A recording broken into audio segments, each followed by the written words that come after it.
3, 2, 1. The world is yours. That's a quote. It's on a billboard that on the movie that we're going to talk about later called La Haine. Oh, La Haine. Called John Wick.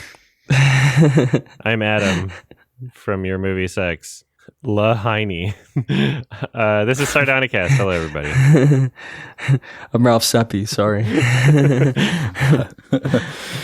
Yeah, I'm Alex from HE. Cool. Oh, did I take your place? Or No, I'm just stupid.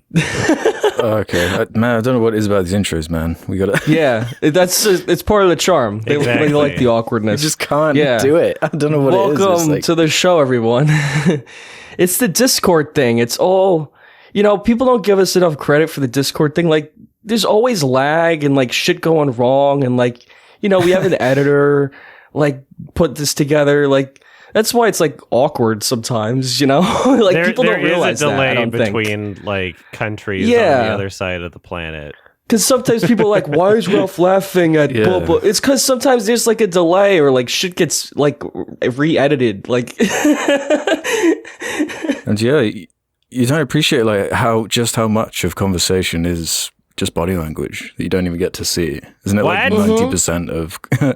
Yeah. Yeah. Huh? We're just three floating heads. Yeah, we're just three floating heads trying to make it in this crazy internet. I'm really confused. So I sometimes see things on the internet that I don't care enough about to look into, but they happen every year and I don't know what's going on, and maybe I need to look into it. What the fuck is the Met Gala? Is it just celebrities try to dress as weird as possible? That's the goal? What is it? It's like a fashion show, right? Jared Leto's in a fursuit now? It's not even a real fursuit. It's a fake furry fursuit. Fucking poser. I'm looking Get the up hell out of the here. Met Gala now. Was that Jared Leto in that? That was suit Jared Leto. In the fursuit? Our community is ruined now. Oh, Jared Leto's a furry? He's not. It's not a real furry. I'm gatekeeping. Wow, I had no idea that was Jared. I saw that picture floating around, but I didn't realize it was him. Yeah. How do we know? How do we actually know? Because he took out... There's a picture of him with the... Here, I'll show you. Oh, he took it off. Yeah. Because of course he'd have to. Like, what's the point then? What's the point of wearing that if you're just going to walk around and take the head off and be like, ooh, it's me. It's me, Jared Leto. Oh my God. Look how big the head is. Yeah, because they have like a theme, right? And they're supposed to design a costume or have a costume designed around a theme. I think it was supposed to... It was some kind of artist they were referencing. I don't know what this cat fursuit is about, though. Like, I don't know if he's aware that furries exist. I think he just dressed up as a cat. This is definitely like a millionaire's interpretation of a fursuit. Like, look at that head. It's definitely like a what's that word? Like a taxidermied kind of not like really, but it looks like a real fucking cat head. It's so weird. Yeah, it looks very like good. Yeah, like very detailed. Like, it looks expensive. Furry's like more toony shit, Yeah, it looks like a very expensive suit. Yeah. It definitely looks like a designer outfit. Yeah. Yeah. $1 million fursuit. But so what is it? They just, it's a fashion show. And every celebrity just shows up? It's just, a fashion show. You're right about the theme. I see they're all like, they look kind of similar. All the fashion, it's like black and white. This year's theme was narcissism. That's every year's theme. Oh. They all look like, what's that Jennifer Lawrence series where they're like playing Battle Royale? The Hunger Games. They all look like Hunger Games characters, Pretty much, yeah, at this point. Yeah, of which the new trailer dropped for the new one. I hope we're all hyped for that. Looks fantastic. Another one to keep going. It drops? Woo! Oh, it dropped. Okay, I'll react to that. Like a character out the battle bus. Yeah, later. Ready for a reaction. Ooh. Adding that to my list. Yeah. The new Dune trailer's out tomorrow, apparently. Oh, yeah, nice. I saw the teaser for the teaser. I know, right? So sick of that. Just stop. God damn. Is that coming back to form now? I feel like that kind of went away for a while after like COVID, but now we're getting ads for ads again. Yeah. Fuck. Okay. I hate that. Yeah, I'll see it. You know what? I searched Met Gala on Twitter and I found a good one. Fangoria posted breaking: the Skinamarink phone has arrived at the 2023 Met Gala. That's funny. Okay, I like shit. that. I like shit posty things. There we go. Yeah. Like Sam Smith's Brit Awards outfit was pretty funny. That was the odd little meme comes out of it. Mhm. Okay. Here's one for the British. I got Queen Elizabeth II has arrived at the 2023 Met Gala red carpet. Aw. Okay, I kind of like the shit posty things. I like making fun of it. I just want to see more like Sacha Baron Cohen making fun of like crazy fashion people. That was fun in the movie Bruno, and also on his Ali G show. Yeah, it was funny in Bruno. Yeah, it's just this is like there's very few things that I don't quite get. Most things that I see people taking interest in, even if I don't have like a particular interest in myself, like sports, I'm like, I get it. There's very few things I don't get, and that's fashion and wrestling. Pro wrestling. Really? Yeah. I just kind of look at it and I'm like, man, this is so odd. Yeah, it is a bit wacky. Have you seen the Louis Theroux where he goes to the wrestlers? That's like a great episode of that. No, I haven't. Louis Theroux's Weird Weekends, I think. Yeah. Okay, I'll search that up. Funny. Well, we all watched a different man dress up, but he shot people instead.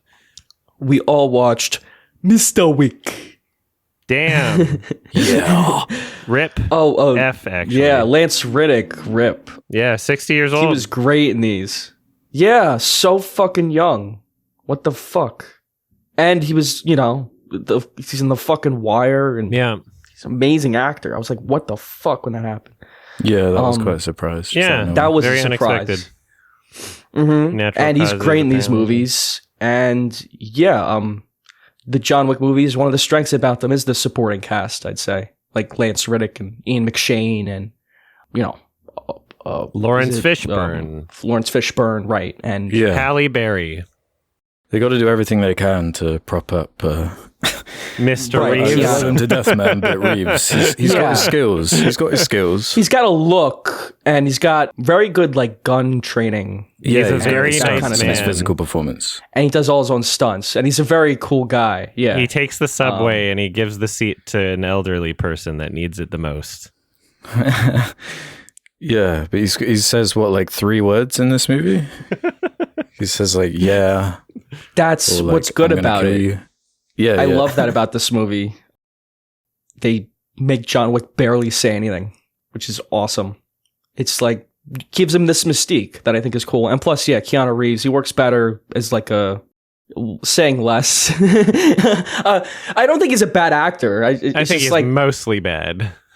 he's got limited range, maybe in some ways, but I like him as this character. I think we're saying the same thing.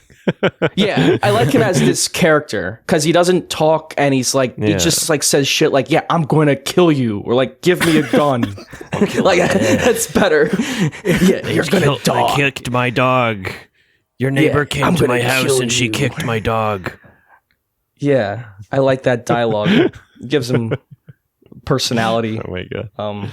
And yeah, you're right, Alex. Like how it props up all the other actors prop up him, and all these great actors like make it work. Yeah, and I think that's why the movies work as well as they do. And this is what 4 movies in. Like, I don't think we've mentioned this franchise really at all on this podcast anyway. Mm-hmm. How do you guys feel about the stuff before this? Because for me, like, I liked that first movie. I thought it was a fun surprise. Didn't really care that much about 2.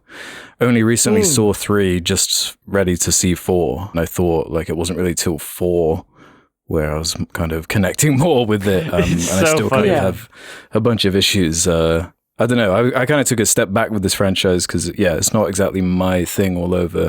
It's got, like, details I do like about it, and I think 4 probably is the best one. But yeah, it's kind of a rocky franchise for me.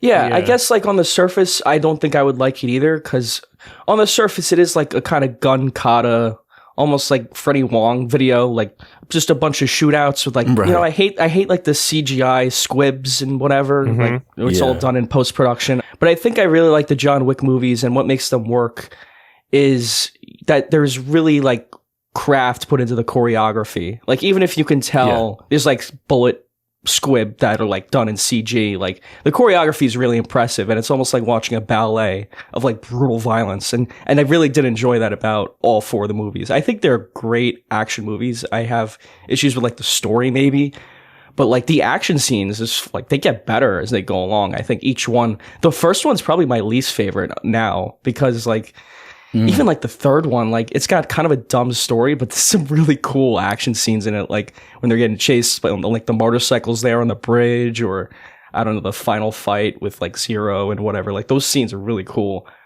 I think they're great action movies. This is like my point. The fight scenes get more interesting and elaborate, and also kind of cheesy as they go along. It's kind of fun. But what really makes the second and third films kind of irritating for me is just how much you have to sit through to get to the action scenes. Like they spend a long time with this like cool music, serious tone, like developing this story that essentially just feels like it's written by a 14-year-old anyway, of like the assassins kill the assassins and they'll kill you anyway. And they treat like those parts, they feel like in the context of the movie, they're treated super seriously, and they take up a lot of time. And I'm just kind of like, just get to the action. Like, this is an action movie. Everybody likes it for the action. Nobody cares about this part. And the amount of time that they spent on that shit in the second and the third movie really dragged them down for me. Although, you know, I don't think they're terrible. It's just the fourth one, it does it well, I think. But yeah. Yeah, I think there's a charm to like the simplicity of them for me. Yeah. The fourth one, the pacing was much better. I like the world of assassins that they established in this, you know, series. I think that is cool. So I did like scenes in between. It eventually pays off, yes. In the fourth one, it really pays off. Yeah. No, it's like it's an inherently kind of video gamey concept, right down to things like power creep and whatnot, like affecting the action scenes. They've got to like, they invent the suits that are bulletproof, and then that like escalates the action a certain way, and then they just keep having to basically figure out new ways to refresh this main gimmick they have with these kind of CQC up close gun / melee fights, and then like gun kata. What environment can we put them in? Who can we put them up against? And they come up with like over the franchise a bunch of like fun different hooks. Like in 3, I kind of liked those villainous characters who were kind of like fanboys of John Wick, which was kind of like a fun dynamic, which was a bit more kind of like nod to the audience. I thought that was like a fun thing. And then, but one of the big things that was holding this franchise back for me was up until this 4th movie, they didn't really have the strongest antagonist to me. And I really felt like having Donnie Yen as this kind of antagonist figure. Like he really like carried a lot of the action for me. His like gimmick as a character was really fun for me to watch, and he like really added a lot to those action scenes, and just having someone like equally capable as John for him to kind of constantly be clashing against, like that was the dynamic I was like looking for from this franchise. Because it does kind of acknowledge the kind of goofier side. He's doing the Rogue One blind like assassin type guy again. So silly. It is silly, and there is almost this weird. It does almost like acknowledge its goofiness sometimes. It sometimes feels almost like a musical, where like when it would get to a musical number, it's like equated with an action scene instead, and kind of rules are a bit different, and they will be in like a crowded environment, like firing guns and stuff, and people aren't really reacting, but that doesn't really matter, and that's not the point. It's just like the spectacle of the action. And 4 definitely is the most consistent with that, like delivering on the spectacle and ramping it up again and again, and not really lingering on the stuff that Adam was just saying about the 2 and 3, which I agree with. I do still think it's like way too long for what it is. I would trim a bunch of this out and it would be perfect for me, because I do feel like as this one does have a better pace compared to the previous, where it does kind of falter for me. It's like it does start getting exhausting after a while when like each fight is like multiple waves of enemies, and I'm there for like the first 3 waves or so, but by the time you get to like the 5th or 6th, I'm kind of like, all right, I need like a new gimmick now. It is nearly a 3-hour long movie. It's like an endless onslaught. But the character is exhausted. This is like Gene Dealman.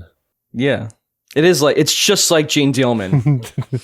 It's like exactly like that. That's the other thing though about John Wick is the thing that made him a fun character originally was the fact that like his past was kind of shrouded in mystery, and the premise of like some asshole guy messing with the wrong person, and like you killed this dog and it happens to be this pro assassin who's like just like retired, and it's like that's a funny reveal, and the whole like assassin lore, it is comical, but the more and more they're stretching it, like the more and more silly it becomes. Yeah, I just I disagree with like a lot of what you said. I like that the movie's long and that there's like this world building. We mentioned how John Wick or Keanu Reeves doesn't really say a lot, and they focus a lot on these other characters like Donnie Yen and like this Osaka, I guess, Continental, and like all this other shit going on. It makes the world feel like it's alive and like it's like it's going on outside of the character. And also, I think they did keep some mystery to John Wick too. I think they, they teach you enough about him, enough about his past, but they don't go too far into it. I think they kept it still vague enough in these movies. Mm-hmm. We didn't get a flashback to teenage John. That's true. Yeah. Yeah. No, Wick's kind of like, I saw I think it was Joel Haver's review of this movie I saw on Letterboxd. He made like a good observation where like John Wick is quite a nihilistic character. Like he has nothing to fight for. Like it is the whole point of his character is that he's got nothing to lose, so he's like constantly on this revenge mission. And to me, it kind of makes him a bit more of like a hollow character, because I feel like he doesn't really have anything to fight for apart from this like primal revenge type thing. And that's fun within like pockets, but for me, like I'm cool with just the first John Wick and this one. Like I feel like those two are kind of enough. Make 10. And to get to this point, I didn't even really need some of the previous stuff, because even stuff down to, like you said, the whole scene in Osaka, that was like the first time in the franchise I felt like the whole kind of neon aesthetic was working a bit more, because like it does become a bit much for me in 2 and 3. Like they're not like the prettiest movies to me. They're quite a bombardment of like neon mess, and I just felt like it was finding its voice a bit more in this one, and I just felt way more confident in that kind of side of things. Yeah. Okay, I can see that. Yeah, there was some point about the action. It's really silly. It's really stupid. Obviously, people don't have bulletproof suits and whatever. But I love the action scenes in this, and I just think I've seen so many action scenes in my life that are so fucking boring. And let me just use like a Steven Seagal movie as an example. Usually, like in those shitty Steven Seagal movies, it's like a shot of Steven Seagal holding the gun, right? He shoots, and then there's a reverse shot of the bad guy, quick cut, getting hit. Yeah, and it's really boring because that's like the whole action scene. It's like shot, reverse shot. Pew, pew. What's interesting about the gun kata, I guess, and why they like really double down on it is like, they're in the same frame. Like you see two subjects fighting, they're in the same frame, they're shooting at each other. But it's more visually interesting to watch, and that's really what the point of the action is. It's not about being realistic. It's about being visually interesting. Yeah. And that's why I compare it to a ballet, because they're doing insane shit. And yet Donnie Yen's blind and he's putting doorbells on the walls and like people walk by him and it's like fucking crazy shit. But like, I love to see it's entertaining. Yeah, it's really entertaining. And that's more, I think, what worked about it for me. Almost like kind of slapsticky. Have you ever seen The Raid and The Raid 2? Yeah, I love those movies also. I also love those movies. I consider those to be like really top tier like action choreography. That and like, I don't know, Kill Bill or like maybe The Matrix. Like And John Wick has very competent action choreography, and it's refreshing in today's current landscape of films, especially action films, to see like, oh, this is actual real coordination with effort put into it, and there's stunt people that are actually, doing a good job and cheated relatively well, and it's not all this quick cut bullshit where you can't tell what's going on, like it's very refreshing to see that. I don't think that this is anywhere near the level of, well, the first three films anyway, I don't think is anywhere near the level of like coordination and overall choreography as those other films that I'd mentioned. But I think that the success of this franchise in general is kind of a byproduct of just how generally terrible the landscape of action films are currently. Like, there's really not a lot of action films or films at all that have decent choreography. Like, every time action happens in a movie, it's always quick cut bullshit. It's always like, oh, you can't tell what's going on, and they just cheated it in a way where it was the easiest to film for the directors and they didn't have to put any effort into it. Yeah, and so or the John Wick actors comes couldn't along, do the stunts. and people are like, that whoa, too. an action movie like that isn't just such garbage. And so then, this is like one of the most successful franchises. It gets 4 movies. Where the lead does his own stunts. Yeah, exactly. And he's riding horses and whatever. Exactly. And that's why, like, the acting, okay, whatever, from Keanu. But, like, at least he's doing his own stunt work. That's more important to me. Yeah, I agree. So many action movies, they fall apart with that. And it's nice to see something that they really put like work into the choreography and that stuff. Yeah, I would say this is probably the best action movie I've seen since the Raid movies. And I'm not saying they're better, but I'm not saying John Wick 4 is better, but it's probably the best I've seen. Like the choreography, just speaking on that, not like the story or anything. I think the choreography is about as good, if not better, than the Raid movies. Like this one is great. Super impressive. Yeah, this one is really impressive. It's definitely the appeal. What really won me over was the Hotline Miami shot. The top down, like seemingly all in one take, but not really. But like the flame shotgun or whatever was happening. The dragon breath shotgun. Dragon breath. Yeah. Oh man, that was so cool. Yeah, it was like that was great. That was a very insanely well realized action sequence where every single element was coming together, the coordination and the cinematography, and just. Yeah, that really felt like a ballet dance. Like it just it was exactly what it should have been. Like that was like the best moment from the franchise for me, and I just I was really impressed by that staircase fight at the end. Yeah, that was also a lot of fun. Even just conceptually, that's a great like idea for an action scene. Like he has to get up the stairs and he keeps getting kicked down, and like it's so much fun to see. And it's like good kind of metaphor for like the whole franchise, really, or just life. Like you got to climb up the stairs and you keep getting kicked down. Not getting knocked down. Yeah. And that's kind of like the whole point of these. Like he keeps getting knocked down and he keeps getting back up again. Right. There is something about the simplicity of John Wick that I do like. I like that he's just like a revenge-seeking, like, just guy with no purpose in life. But like usually I would criticize something like that, but they give it a personality. Yeah, like they make him like this ghost, like he's mysterious. Yeah, and I like that about the character. So how long do you think before Lionsgate forces a John Wick 5? Oh, they're gonna do it. Well, last I heard, they're doing some kind of spin-off movie, right? That was supposed to be set like in the hotel with Lance Reddick and stuff like that. They're doing I think they're doing a spin-off show about the Continental. It's a show, is it? Yeah, and they're making a movie with Ana de Armas where she's like a ballerina or something, and it's set in that world. I think that's the plan. Okay, there you go. Yeah. Well, that could be good. Look, as long as they make good action scenes, I don't really care what they do. Like, I would watch more movies from these guys.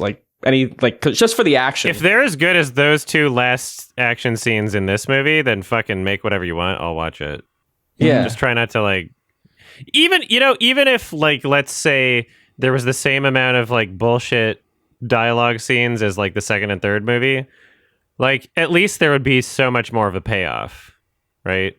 John Wick Chapter 4, I found was even the dialogue scenes were a lot more digestible. Like it was leading more towards something. Like the stakes were higher, and the culmination of events was was all getting there. And no scene dragged on for too long individually. But even if they were dragging on, the payoff at the end of this movie is like pretty insane. At least you get somewhere with it, Yeah, it's all action. Like the last half hour is all action, I felt. It's really great action, yeah. Yeah. And it's just constant, it's just like a bombardment of action thrown at you. And yeah, it's really satisfying. I love that little, I don't know how to say the circle in Paris, the circle road. Oh, yeah, where he's drifting around it with poking out that was a great sequence. That was a lot of fun. That was a great action sequence, yeah. There's some memorable ones. Who was the wrestler there in the purple suit? That whole who the fuck action was? sequence. Yeah, who was that? Oh, the cyclist. Yeah, where he's kind of like the penguin type deal. He looked like Sacha Baron Cohen in a fat suit. If he wasn't, but yeah, I could see it. Yeah. He looked like one of those characters. Yeah. Scott Adkins. I have no idea. It's Scott Adkins.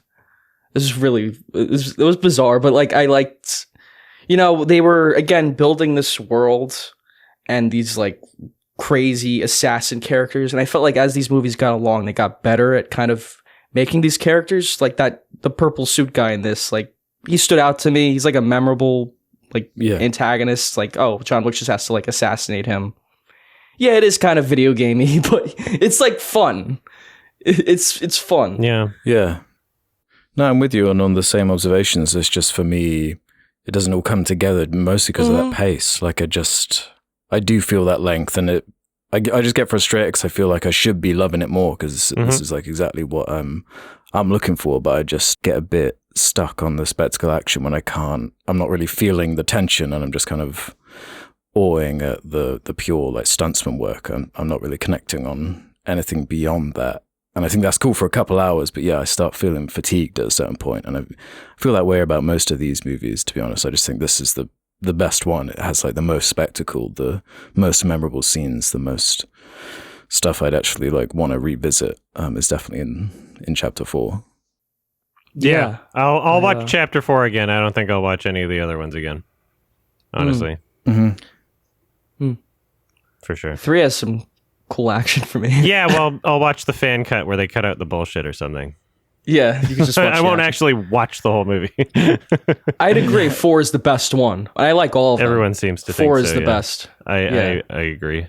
Mm-hmm. I didn't feel the length, really. I found this was maybe the most digestible John Wick film in terms of pacing for me. Yeah, me either, and I think it's the longest one. Yeah. Yeah, I was surprised, actually. Yeah, it definitely is. Yeah. I wasn't really bothered by the length. I saw it twice. Damn. Nice. Double. How many movies do you watch in theaters twice? The last one I saw twice was Avatar, too. Sometimes. I like seeing big spectacle movies in theaters twice if they're fun. It's the ideal setting. Yeah, exactly. You don't want to watch John Wick at home. It's not as cool. On your fucking I mean, telephone. you can, but yeah, on your fucking telephone. David Lynch is still going on about that. But, yeah, I saw that. Yeah. Hey, look, he's fucking old. It's like with Ridley Scott. These guys are fucking old. What do you expect? John Wick, do we have ratings? Do we have anything more to say? Yes, I got a rating. I would give it a 6 out of 10. Loved it. Dumb fun. I'll rewatch it at some point. Maybe I'll give it a 7 that day, but we'll see. Loved it. 6 out of 10. Well, yeah, I mean, the other ones were lower. I never thought that I would actually enjoy truly a John Wick film, and this won me over by the end. But I'll have to see how I feel about the whole thing next time I watch it. I will watch it again. I definitely agree it's the best one. I really enjoyed this whole franchise, and I enjoyed this one the most. I'd give it an 8 out of 10. I really liked it. I thought it was awesome. Yeah, I'm kind of a really high 6, 3-star for me. I do think it's the best one. It's the one I was kind of least bored in, I had the least sags, but I don't know. I did feel that runtime, unlike you guys. I can get down with the spectacle. I love this dedication to the stunt work and the action. I want to see more of that. I just wish I cared more about this franchise and character, but I I can't fib. I don't really connect with these movies beyond that pure spectacle. Hence my score. That's fine. Mm-hmm. All right. Ralph and Alex saw something that I have no plans on ever watching, and I'm kind of interested to hear them talk about it anyway. Yeah. Quantumania, on the other hand. Yeah. So take it away, because I heard this is a train wreck, and I kind of want to hear what you have to say about it. You want to take it away, Alex? Yeah. So, so Peyton Reed has dropped a new classic for us. That's Ant-Man and the Wasp: Quantumania, Marvel's latest big promise. It was kind of like a lot riding on this movie as far as like this whole big franchise plan is concerned, with the most notable aspect being that the new Thanos is here. Kang is being properly introduced in this movie, and Ant-Man's got to fight Kang. Yeah. This also happens to be the third in the Ant-Man trilogy, all directed by Peyton Reed, God bless his soul.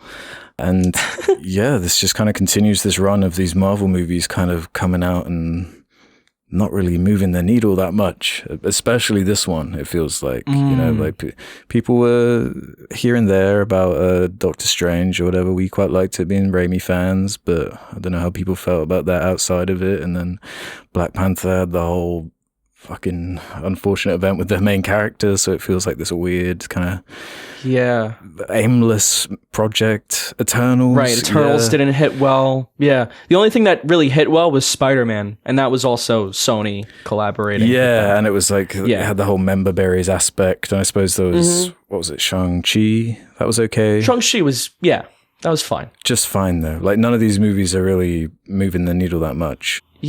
But this is just the latest one of those, and people have been clowning it a fair amount.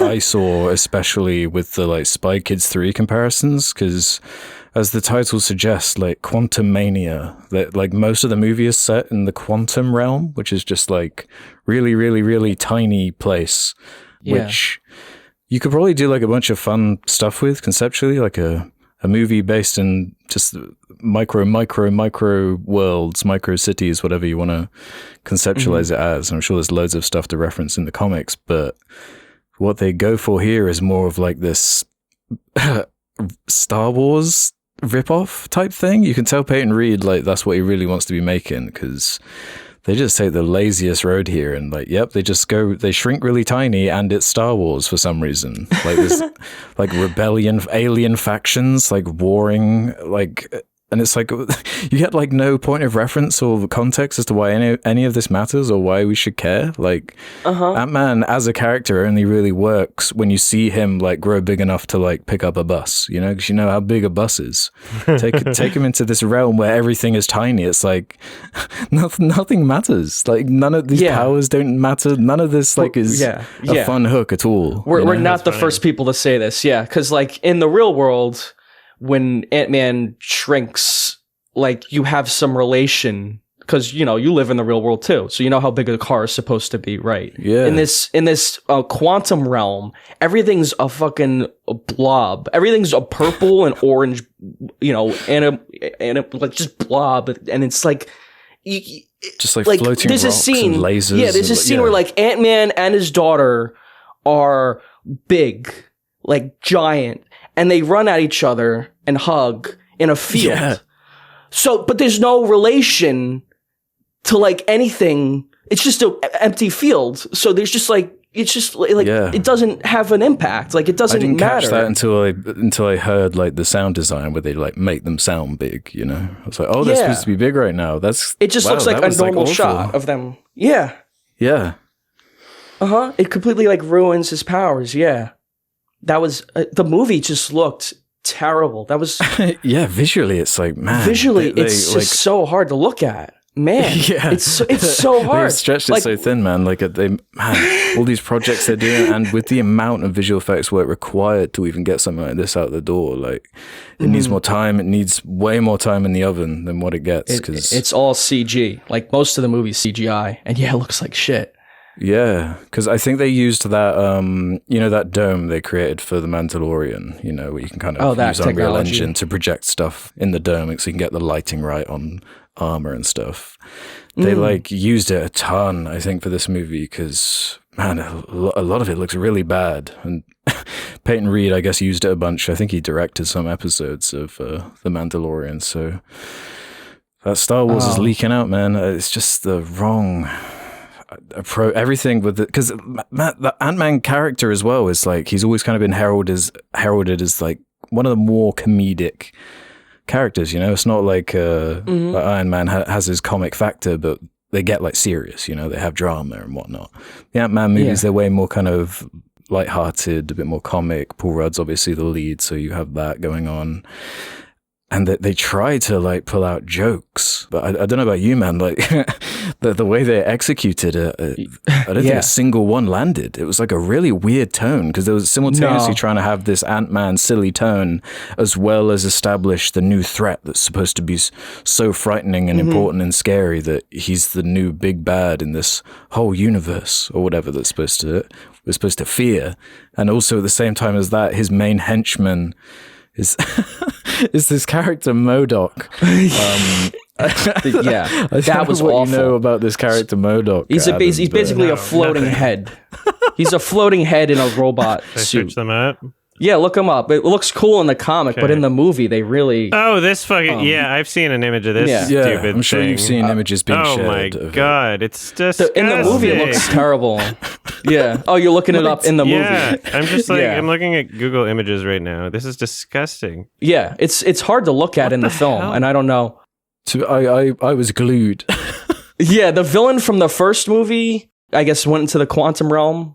Played by, I think, Corey Stoll is his name. He was like crushed or something in his suit, which like sent him to the quantum realm or like squashed. Okay. Yeah, and all that was left was his head. And so they Kang put his head on a robot body. But like, I don't think that's MODOK's backstory in the comics or whatever. I think they just made that bullshit up. I think that's like a new thing. Because I mean, like, to be fair, adapting that character would be a challenge, probably, into live action anyway. But they took like let's just make it a joke angle. Yeah, that was the worst route to take. Because it looks like in the comic there's at least like a kind of creepy face, creepy evil smile thing that you could. Yeah. Whereas here, he has like a mask. Yeah, he has like a metal mask that comes on sometimes. Like there, he looks fine. It's when he takes the mask off and you see the weird looking human head. I had to like look over to my friends, like, is this like bothering you too? Because I felt like I felt like I was on a different planet, like watching the movie with like a full crowd of people, and we're all looking at this effect, and we're like, is this right? Is this done? Okay. Because for me, like, these Ant-Man movies are like the most boring MCU projects to me, especially like the second one. To me, this single inclusion of this one character, to me, makes it like the most interesting Ant-Man movie. Just this one guy being in there, because it's so crazy. Yeah. Like, wow. They didn't put him in the trailer. He's attached. No, they didn't, because it looks so bad. Yeah. But he's attached to the hip to this new big bad, and it's like, oh really? It kind of he makes out that like, Kang, he's the new leader, and he brought me back and he put me in the suit and gave me these powers, what, and it's like, well, now my first thought whenever I think of Kang is going to be this guy, like, yeah, wow, he kind of steals the spotlight. And it's funny how people were memeing the conclusion of that like character arc for MODOK, because it ends so unsatisfying. Like Cassie is just like, you're a dick, and then like walks away. And he's like, don't be a dick. Man, don't be a dick. And then I guess he has like some noble sacrifice. I guess spoilers. For Ant-Man and the Wasp Quantumania. There's like a noble sacrifice, and the audience was left confused because were we supposed to like MODOK or not? Or like, did MODOK sacrifice themselves? Yeah. But it wasn't clear like what you were supposed to be feeling when he sacrifices himself. Is it supposed to be a redemption moment, or is this supposed to be a gag? Like her delivery in that scene almost seems confused, like she doesn't really know what the intent of the delivery is supposed to be, because I guess she was just in a dome, like just acting against nothing, and maybe they hadn't even decided what he looked like yet, like. Yeah, it's just a crazy movie that's like all over the place, and you have like these really frustrating characters. They have this like team, it's Ant-Man, it's the Wasp, it's Michael Douglas, Michelle Pfeiffer. Yeah, it's like this whole crew, and Matt, they don't really have much chemistry. They're just kind of irritating the way they bounce off each other. Like Michelle Pfeiffer's whole like gimmick of the movie is she's the one character who actually knows what's going on, like in the quantum realm or whatever. But just any chance they get to delay the exposition dump, she's always just like, "Oh no, it's too dangerous right now," or "I'm just trying to protect you," and she just won't deliver the information. So like half the movie is them just asking her like, "What's going on?" "Oh, I don't have time to explain. Let's go quick, keep moving to the crazy cameos in the next bit." And like, man, they have that's funny. Like Bill Murray shows up for this like random cameo, and it like goes nowhere. That was seems terrible. Like, pointless. Isn't funny. Yeah, he was in the trailer, wasn't he? It's like one scene. He's in the trailer. He's in one scene. He's in it less than MODOK is. Yeah. And that scene was a fucking waste. It seemed like they were trying to do a Thor Ragnarok type thing, you know, where you get the Jeff Goldblum in, you have the kind of scene, and it like works or is a bit more improv-y. I don't know.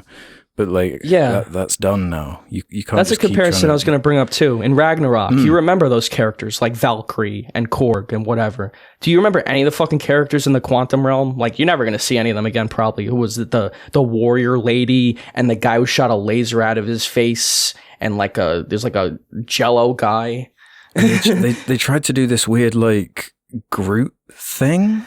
They had this whole gag with this like slime character who's like always going on about slime, and then he gets like shot through the stomach and it creates a hole in him, and then he's like, "I've got a hole," and then he like runs around like sucking the bad guys into his hole, and it's like played as if it's this like hero moment, like doing something. It's really weird, and just like totally doesn't land. There's just way too much going on. So I'm looking up clips of MODOK on YouTube. I found a comment I want to know if you agree with. Someone, Keyboard Warrior, says, "What I find so crazy about this film is that nothing actually happens. The start of this film is literally the same as the ending. If you were to cut out the quantum realm, nothing would change." Oh yeah, that's so true. Yeah, because it does have the same intro and outro. Yeah, nothing happens, and the biggest conflict of the movie is solved by Michael Douglas just like summoning his ants that have been like traveling through time or some insane thing. They've like learned everything in history, and then they've like I'm surprised you remember this much about like, the plot. Do you remember that happening? I remember the ants, but I don't fever dream. Yeah, I don't remember the time traveling thing, but I guess that makes sense. Yeah. Wow. It is just nothing. I rewatched the other Ant-Man movies like after Quantumania to see if I liked them better, and yeah, I do. Even Ant-Man and the Wasp is a better movie. Like, those take place in our world, and there's like some fun action scenes in there, some fun set pieces, you know, like Ant-Man and the Wasp. I know you don't like it, Alex, but like the car chase at the end when like the cars are shrinking and growing, that's kind of fun. And here, this is like the worst Ant-Man movie. It's the worst one. It's just like none of the chemistry works. None of the action works. It's visually repulsive. Like that's it's just ugly to look at, and it's like fucking unwatchable for that. Yeah, which to me is what makes it the best Ant-Man, because it's like it's such a spectacular failure. It's like a $200 million like just what were you thinking? Just a dud. Yeah. It's got nothing going on. Did it ever feel anything remotely close to the tone of that repurposed Elton John song in the trailer? Oh yeah. No. Oh yeah. I did. Do you know what it reminded me? It reminded me of Valerian. Oh, nice. Remember that? Yeah, it's like Valerian. Yeah, I will never forget, actually. Yeah. It was Valerian vibes. That's what it was. Yeah. That's a good one. A lot of people are going to hop off the MCU after this movie. I bet they hopped off already, even before this. I mean, fucking Guardians 3 is coming out soon. I don't know if I actually want to see it. I feel like I'm like, it's getting do I really on. just give in to this sort of like, I'm obligated to watch it because I watched the other ones? Like, I don't really care what's happening in this universe anymore. Am I going to watch it? See, for me, that might be the last one I care about, you know? Because I actually feel like I'm invested in those characters a little bit. Mm-hmm. And I want to see how that ends. But like, this stuff, like, there's nothing. I don't know if I am invested in any of the characters in the fucking in that one. Guardians. No. So yeah, No. I like them a lot more. I'm looking forward to Guardians, but yeah, it's like Marvel spread themselves too thin with all these shows, with all these movies. The quality is completely plummeted, you know? It's so bad. And now, like, as of today, like these new writers' strikes have been announced. So I wonder if that will throw more spanners in the cogs, because like the writing in these movies has not been great. Weirdly, a bunch of like Rick and Morty writers keep being attached to these scripts. There is a little bit of that DNA in there as well, with the quantum realm and all these wacky aliens making their crazy jokes, and it's just like, man, maybe 10 years ago, but this is getting really, really repetitive and old and just kind of annoying now, you know, all these kind of copycats of copycats of copycats. It's got like no voice of its own, and they got to be scared about their future, man, because I don't know about you, but this Kang guy, I don't really care.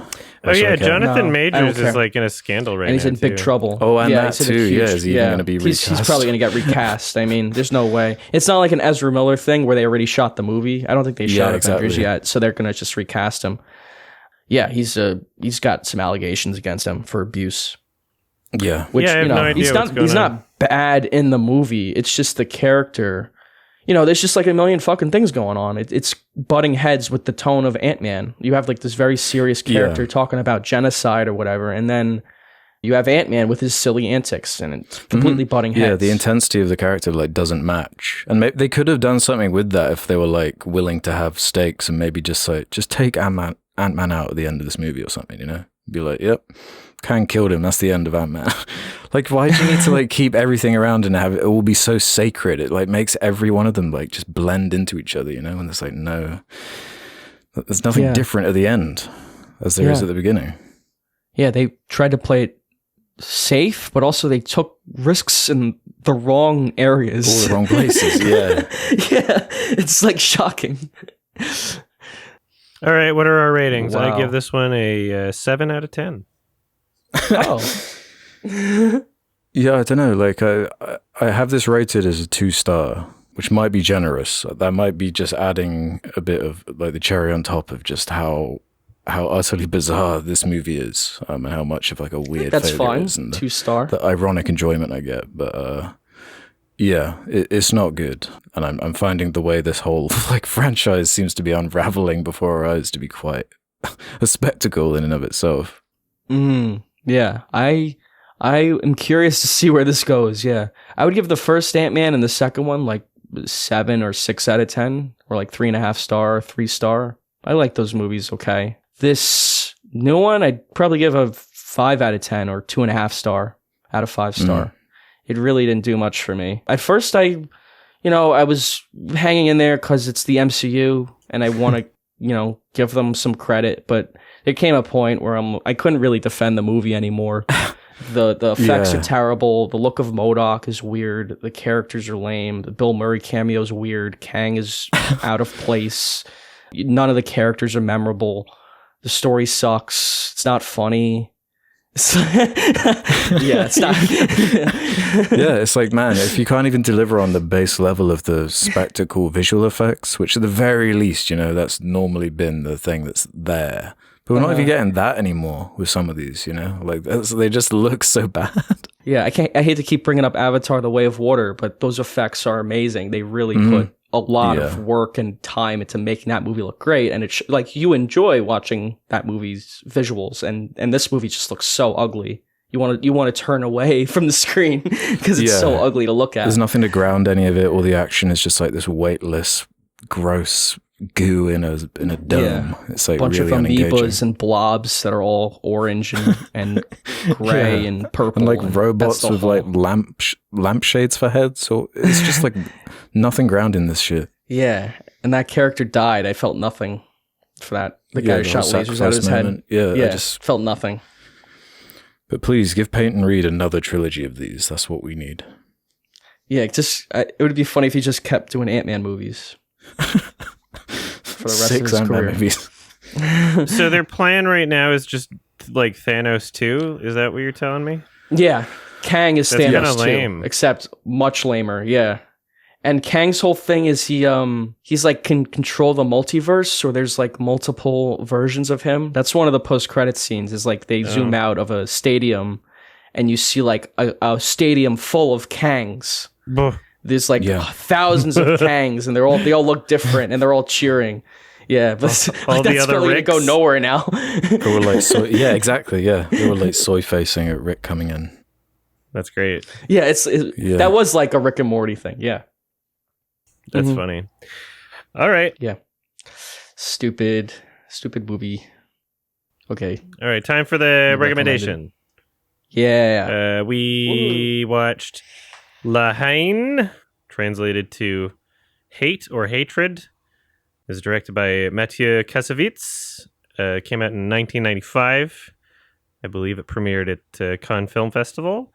And it is a black and white, kind of interesting, artistically presented French drama film following, I guess, three main characters and this French series of riots and protests against police brutality. Has some interesting commentary on people and power systems, and yeah, it's very well made. Love it. What do you think about it? Yeah, it's great. Yeah, this was excellent. It fit like firmly in that place for me where some of my favorite films, be it Trainspotting, Do the Right Thing, This Is England, like focusing on like the lower class struggles. Yeah, and the kind of socio-economic political impact of like what's going on in these time periods. And the character, the humor, the sadness that comes as a result of these things. Yeah, all packaged with this like really creative visual flair and intensity. A real great, just escalating tension that just builds and builds and builds and is released in like the most satisfying, elevating way towards the end. I was like really liking this movie, and then it wasn't until that like last like 5 minutes where I was like, okay, nah, I think this is something special, something great. Yeah, punchy as well. It like builds to that like conclusion, and that's what the writer or director said of the film. He said he came up with the ending first and then built the film around it, which I thought was interesting. And it definitely feels that way. It's almost like a Whiplash ending where the whole movie like builds to this like spoiler amazing discussion. We can talk about the ending. Okay, and just like great pacing and structure. Just like not just the ending, the whole film and how it built to that moment, and how I saw a video essay on this movie too, so it's not all my original thoughts, but there's divided, how the film's divided into two halves. The first half being like in their home, like kind of outside the city, and the wide shots gave the locations personality, and you could see the locations and see the culture and their culture. And then in the second half of the film, when they're in Paris, the background of Paris becomes much more abstract, and it becomes much closer shots, much more close-ups, and the framing becomes more fragmented, and these like little details like that that just made the film more like uncomfortable and unnerving in the second half, and made like the class divide more like clear, like, oh, that's obviously what this movie is about. And the way they showed these two different parts of, society and how they shot them differently, I thought was very interesting. And it created a very interesting effect, I thought. And yeah, the slice of life you get, the three characters they kind of chose to frame the story around are like, the perfect little microcosm of the conflict, where you have kind of the mediator character who's somewhat in the middle, being the Arab immigrant, and then there's the Jewish fellow who's he's kind of obsessed with Taxi Driver and rehearsing it, and he's got this outward kind of expression of like violence, and you can see there's a lot going on behind his eyes, a lot of like hatred he's carrying around. That kind of his arc is revealing that it's more of like a front, and it's kind of posturing comes down to it when he has that gun. And the black guy who he has a better moral sense of what's right and wrong, and the way he kind of interjects and clashes with the lead over this gun conundrum where the cop loses his gun, and it's kind of kept in the background. It's just, all these little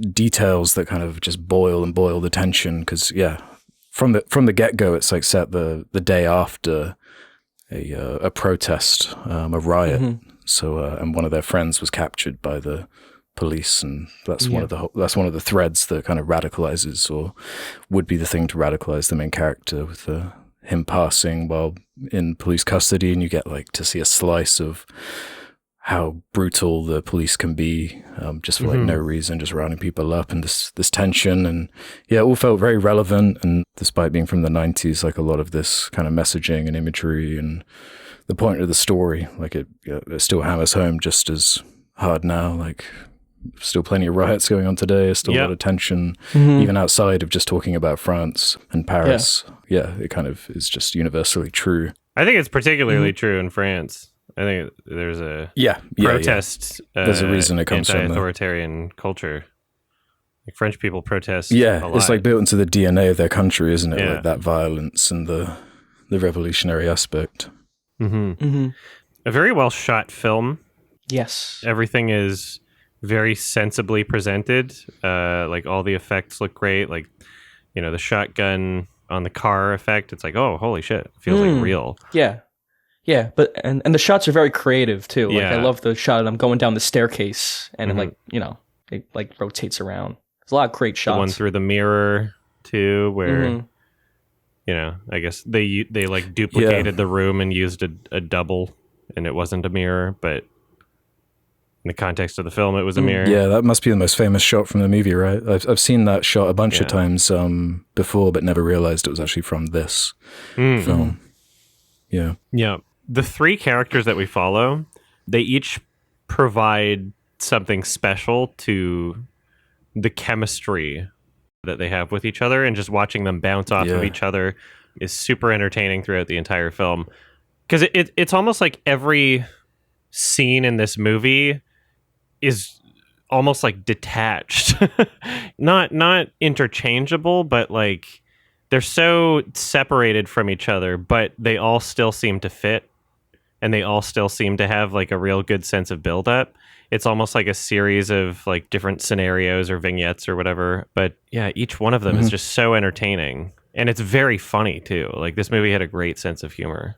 Yeah, great dialogue. It's very sharp and witty, and just every little detail of it. Like I loved on like the dialogue / writing, like the incorporation of graffiti and just the environment on the walls. There are a bunch of lingering shots that will say like linger on graffiti that says "We're the future," kind of playing into this sad state of the, you know, the socioeconomic reality of these characters.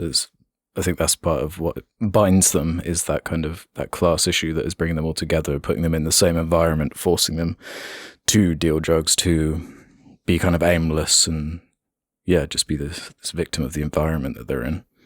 Yeah, the dialogue felt very natural, and that really helped the film, because it's not like, oh, these characters are talking like, I don't know, cartoons or whatever. They felt like real people, and when things happen to them, you actually care because they feel like real people, and it feels like there's consequences to things. It's like the weighty setting like never really gets in the way. It never feels like too self-important or anything like this. It is grounded by when they're all sat around talking about like who did the stinky fart and stuff like this, where it does ground it. It does make them feel real. It makes it that much more painful. Where they make references to movies. When it goes wrong. Yeah, when they're arguing about the cartoon characters and like who would win in fights or whatever. They'll talk about it's like a funny bit. There's loads of great dialogue. Yeah. Hercules is the original gangster, he said. But just FYI, they're talking about a French like comic strip, Hercules the cat. They're not talking about Disney Hercules. Oh. Yeah, so Hercules was like another French comic, kind of like the, you know, Smurfs or Tintin or Asterix. Oh, speaking of Asterix, that was a great character. That was the scene where they're like going to meet him at his apartment, and they're like, "We don't know our friend's real name," and everybody in the apartment is just like getting pissed at them, and this delightful, just insane chaos that arises from that, and the musical chime that plays every time they ring the bell also is just like kind of it's so playful. And there's this, how do I describe it? There's this subtle kind of like insanity that goes along with a detail like that of just that chime playing. And then when they get into the apartment and they're like, Asterix is like, "Oh, do you want to do some cocaine?" And then starts playing Russian roulette. Shirtless. Yeah, he's got the gun tucked into his waist. Yeah. That was one of the best scenes. Yeah, it reminded me of like Alfred Molina in Boogie Nights. Boogie Nights scene. Yeah, this came first too. It reminded me of something. I couldn't place it. Yeah, no, that is Oh man, that's what it was. Yeah, it was very similar. So it turns out Paul Thomas Anderson's a hack. And he's fired. Yeah, he's a hack. Like David Lynch and Ridley Scott, big hacks. Everybody's a hack. Everyone's a hack the planet. That has a great payoff too. Like after that, the tension of that scene is kind of dissolved when they're like, "Oh, how much did that guy owe you?" And it's like $100. You know, it's like we did all that for $100. Like it's all like so frivolous and all just reinforces this like pointless violence and like just angst that's like just in the air. So on paper, or if you were to like summarize this film, a lot of it is, you know, dialogue and, you know, character interaction. But what surprised me about this film is that in execution, it's one of the most physical movies I've ever seen.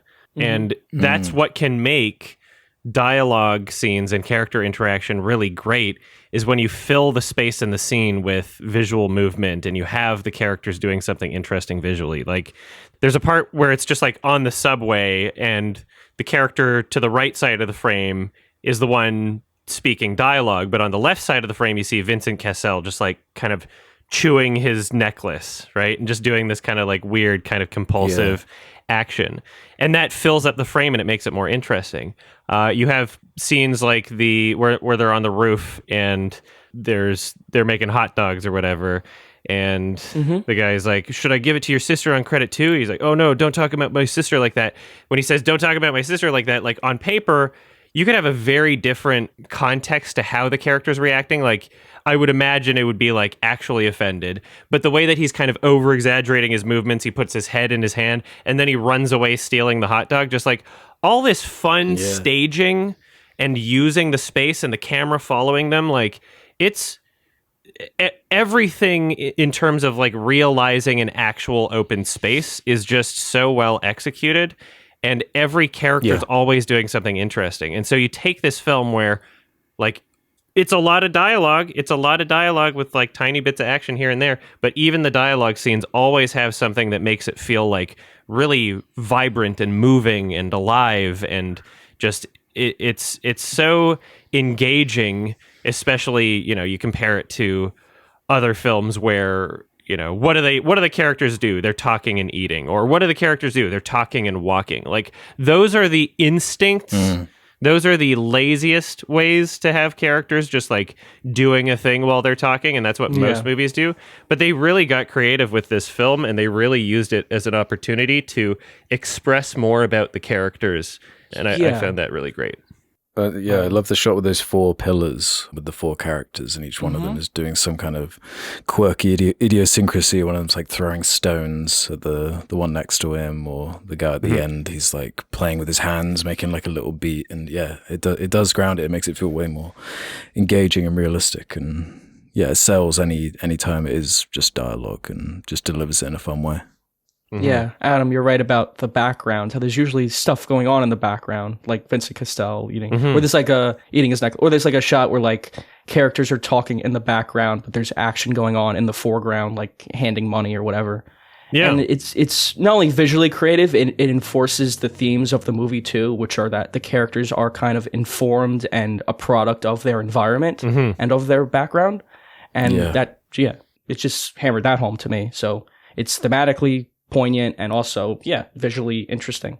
Right, it's like, you know, the way they filmed dialogue scenes in this movie is like how they filmed the action scenes in John Wick. It's like not lazy, you know, they just put a lot of not lazy, they put thought into moving the camera, moving the actors, blocking, and all these things, props, and yeah, it blends together and it feels so natural while you're watching it. Like you're not thinking about staging or any of the shit while you're watching the movie. You're invested in it. You're invested in the characters, and it feels so real. Yeah.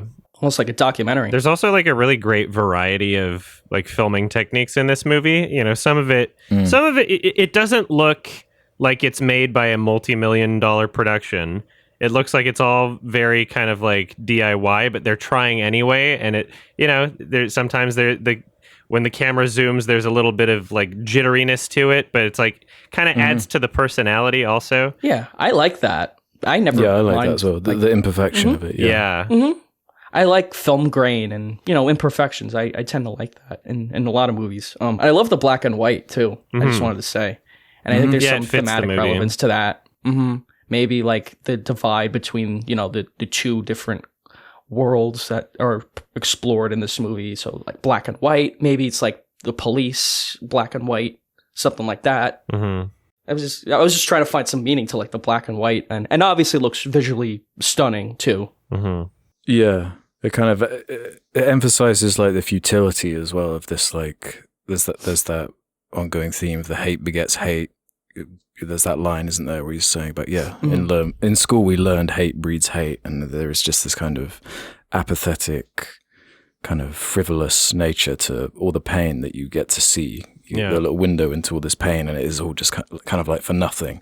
It's kind of the ultimate point, and especially the way the central conflict's kind of resolved with that final confrontation, and there is something futile about it, like everything you'd expect to happen in like a traditional obvious story is that lead character the taxi driver fan would be the one to snap after their friend been taken out in the hospital or from the coma.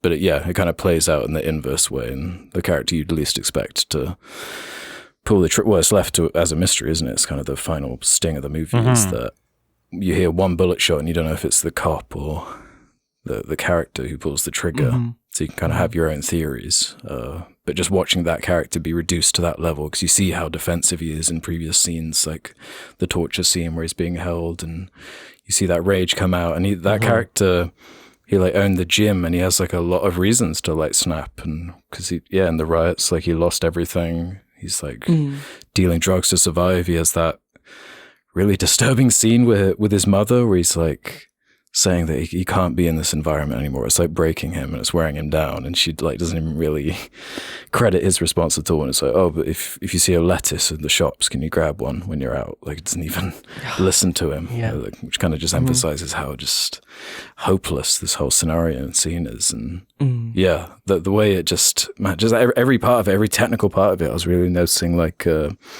audio and sound editing, just in like small scenes when he's shuffling around in the movie theater watching his stuff, and just everything like flows so well, and the integration of these like little it keeps showing what the time is on like a little title card with the like ticking clock, and then how that comes together towards the end, where it interjects the 1 minute later, and the ticking is just filling the screen, making it as tense as possible. And it all just bubbles to this moment, and the way it comes together is just like, it's quite immense. When they are in the police custody being interrogated and like physically abused, like that's some really good physical performance. Like when he's saying shit like, here's this one, the Shanghai squeeze, and he does it, I'm like, I don't know what the fuck that is. I've never heard about that before, but it looks like he's in serious pain. Like, it looks like it hurts, you know? Yeah. And it's a lot of really long takes in this movie too. Just watching the characters like build off of each other in like a natural sort of performance way. I think the long takes really help there too. Yeah. And just like squirming the tension. Yeah. That torture scene was horrible. Like, because I had that whole angle of them, they were like teaching like a newer recruit or someone who doesn't know how to torture people, like how to torture, just as if it's not bad enough on its own, like just having a character explain bit by bit and like how to maximize the suffering is like quite a powerful moment. And it's interesting to have that character's reaction to it too. The new rookie cop, you see his like reaction to the torture. He doesn't seem very like, you know, pleased by it, but I guess it's kind of like vague what he's thinking. the scene toward the end where they like kind of kidnap a cop and hold him at gunpoint.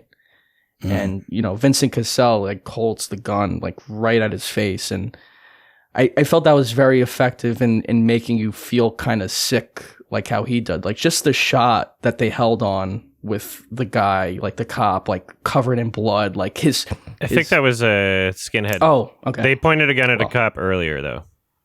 Yeah. But the one that they were in the right. alley with was a skinhead, I think. Yeah, the skinhead. Yeah. What's the difference? That's right. Yeah, because yeah, because that's right. He says shoot the skinhead. That's right. But it's just like the way they dragged it out and the way the shot held on like that guy's face, like it made you feel like disturbed. Like it was like you don't want to kill this guy either. Like if you were in that situation, you wouldn't want to do that. I mean, he looks fucking horrified. And the character that had previously been the voice of reason is now egging him on too. And then he realizes he can't do it and just fucking throws up. Gets like such a visceral, like human reaction out of it. Yeah. And you got a reaction out of me too. Like I was like, don't do it, you know, because it's so it was like so shocking the way it was done. Did you not read that as the Hubert character kind of calling his bluff in that moment? Like, yeah, it could be. Do you think he was egging him on in earnest? I don't know. Because that's how I was kind of interpreting it. I think that it can be true and untrue at the same time. Like I think in a character's mind, they can say something where they might not fully mean it, but accept the consequences of what happens if he does it. Like I don't know. Yeah, I believe it either way, to be honest. Yeah. So that man, there's a lot going on in this movie. Like, there are a couple of really kind of great, thoughtful moments. Like, there's that guy coming down the escalator, and there's that little monologue saying about this group of people that aren't racist but vote right, which is like part of the reason these kind of situations keep arising. Thought that was like a good observation. And there was that other really interesting scene where they're just in the bathroom, and this old man comes out of the bathroom and has this like whole monologue about how he was like in the gulags, and he was telling the story of the man who died because he didn't want to go to the toilet, didn't want to defecate near everyone else, so he got left behind on the train and froze to death. And the main characters are just like, oh, why the hell did you tell me that story? Like, what does that mean? And I don't really have any concrete ideas as to what that was bringing forward or meant, but I thought that was like a fun, just like a out of the blue scene that just made the characters think differently for a second and question things, and just a cool idea. I love the dude in the bathroom stall. He just makes himself known as he's exiting. He's like, "What a wonderful day to take a big shit." Yeah, whatever he says. And then he goes off on like his own little monologue. yeah. Somebody like it's one of those movies where like just every scene feels like a classic scene. You know, every scene feels like a great scene, and they're all just like, all these big characters, like really memorable. Lots of very memorable moments, shots. Yeah. Other Vincent shows up in the movie. Vincent Lindon from Measure of a Man and Titanium. He was great. He was the guy that was drunk outside while they were outside the car while they were breaking into the car. And they were stealing it. Oh, that's right. He's the only one who actually knows how to drive. Yeah. That was another fun scene. Yeah, he allows them to escape. He's like jumping on the cop car. That was fun.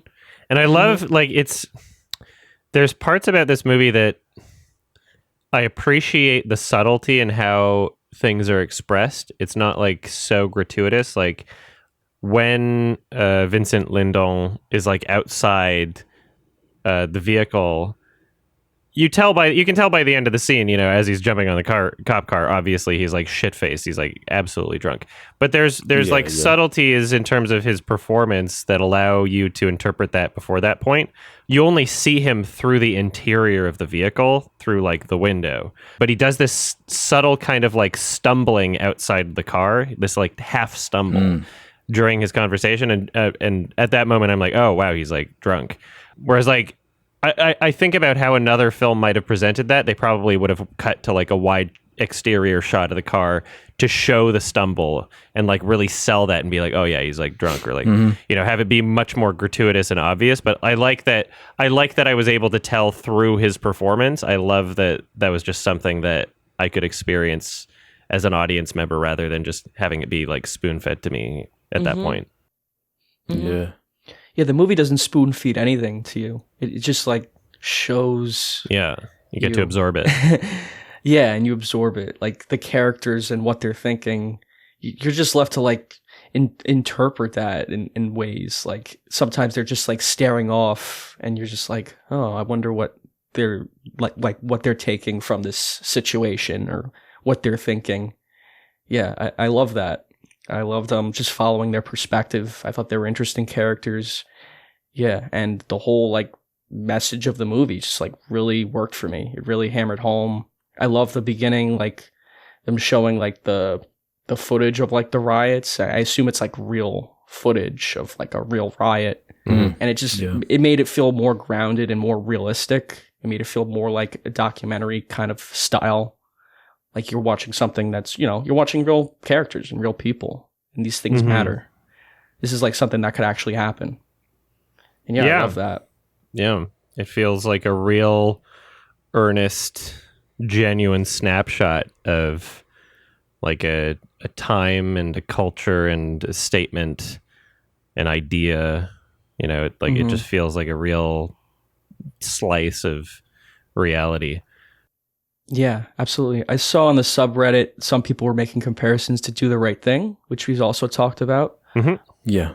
We could, I guess, compare. I love both the movies, but I agree. There's like very similar kind of, not structure, but similar like themes of police brutality, culture, and also like, just like following characters, a day in the life kind of story, like Do the Right Thing. The kind of humor and then it going wrong towards the end, Yeah, definitely something like that.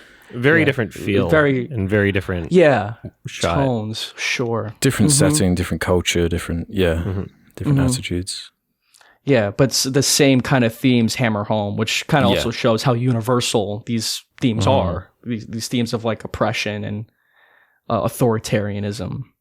Yeah, that's why I bring up This Is England, because I just, it does have the whole kind of tired working class that have been like abandoned and they're aimless and they'll often turn to crime or any of these kind of oppressive things or this like a frustration that doesn't really know where to be channeled in like a healthy way. So it does come out in riots, it does come out in violence, which feeds back to the title of the movie, the whole The Last of Us 2, hate begets hate, this vicious cycle thing that just seems like this never ending cyclone that just can't be stopped. Yeah, I want to get back to just like I guess the physical performances in this film. They're all so consistently great that you have to attribute it to the directing, right? You have to attribute a lot of it as somebody has an idea, somebody has like a way that they want to communicate things, and the director was obviously very intentful, if that's a word. Very He was obviously paying a lot of attention to how things were physically performed. Vincent Cassel, there's this way that he communicates his posture in this film, where he's kind of like, he's a little bit taller, and he's kind of like trying to hunch over other characters, especially after he gets his gun, and he's trying to like be cocky towards certain people. There's a scene like when I think they kind of like crashed that function or whatever, and there's like hors d'oeuvres being handed out, and they like start arguing with like a group of girls or whatever, and he's like clearly just trying to like hunch over people, like being like, oh, you're tough shit. He's got this almost kind of like Quasimodo kind of like posture. Comparing that to like his performance in Black Swan, where it's like an entirely different character, like physically, and just how he moves and how the type of like status that you can interpret from the character in each of these films, like same guy, but like wildly different physical performance. I love that. Yeah. Well, I read that he was, I think he was 28 years old when this was shot, and he's playing a teenager, and there was no disconnect there for a second for me. Like I didn't even question that until reading that after the fact. Yeah. He does fully transform. Yeah. because that could be distracting. He's got like a really interesting face to look at as well, the actor. Like that does bring something to it. Mm-hmm. He's got a look, for sure. Yeah. Yeah, do you know anything about this director otherwise? Like, I was looking a little bit through his stuff on IMDb, and there were a couple of surprises in there. You remember Babylon AD? He did that? He directed that. Ooh, that movie sucks. And the only one I'd seen aside from this one is Gothica. Early 2000s psychological horror movie with Halle Berry. Yeah. I saw Gothica back in the day. I remember that being quite odd. Yeah, I hear Babylon AD is like really bad also. It's so funny because this movie is so great, and so much of it like you have to attribute to the directing. He wrote and directed it. This is like clearly his passion project, his idea, like him shining through and creating this. Then you take a look at all of the other works he's associated with, or all of his other directorial projects, and they all look bad. They all look really bad. Yeah. So Crimson Rivers, Gothica. Yeah, there's nothing really on that level, is there? No. No, it's one of those where I was like, oh, damn, is there another director I have to like check out all their works for? I want to see what else this guy's made. And then I just immediately see Gothica, Babylon AD. I'm like, oh. That's funny. But yeah. But this is still, a great movie. He was apparently 29 years old when he made it. I'm reading that from the Roger Ebert review. Wow, yeah. Yeah, it's pretty impressive. I better get on it, making a 5-star movie. I'm 25 now. Make a 5-star movie. I'm kidding. But, I thought it was great. Like, even though he made Babylon AD or whatever, the movie, it's written and directed by him, Haine. It definitely feels like a passion project. And, it's fine. Yeah. If that's the only movie you ever wanted to really say something with, I think that's fine. You could go back to being a, hack studio director. Yeah. If that's what he wants to do. I mean, he does mostly acting, it seems. Yeah, he's acted in some stuff. He acted in Valerian. What was that? Yeah. Happy End. The Michael Haine. Who wasn't in Valerian? Someone, right? He played someone called Hawker. I don't know who that is. Couldn't tell you. We should do a Valerian rewatch. We should all rewatch Valerian. We should. I got it on 4K Blu-ray. I'm ready at any moment. You do? Yeah, I think someone got it for me as a gag. That's funny. Yeah, Adam got me the Hurricane Heist Blu-ray. Is that not an epic movie, though? That's epic. Come on. It's fun. I'm glad I have that on 4K, yeah. What else do we have to say about Haine? It was great. Haine. Yeah, it was great. Absolutely great. I will check it out again one day. Yeah. Super good stuff. Definitely will watch this again. Yeah, I'd happily watch this again. Yeah, it's definitely feels like a classic, and would love to get it in 4K. I thought you got the 4K for this, discussion. That's why I thought you recommended it. No, I posted on, I didn't know what I was going to recommend last episode, and I posted on Twitter, what should I recommend? And then this one, had some likes in the responses, and it was under 2 hours. Okay. And it's probably because the 4K was coming out that people liked it. Is the 4K coming out?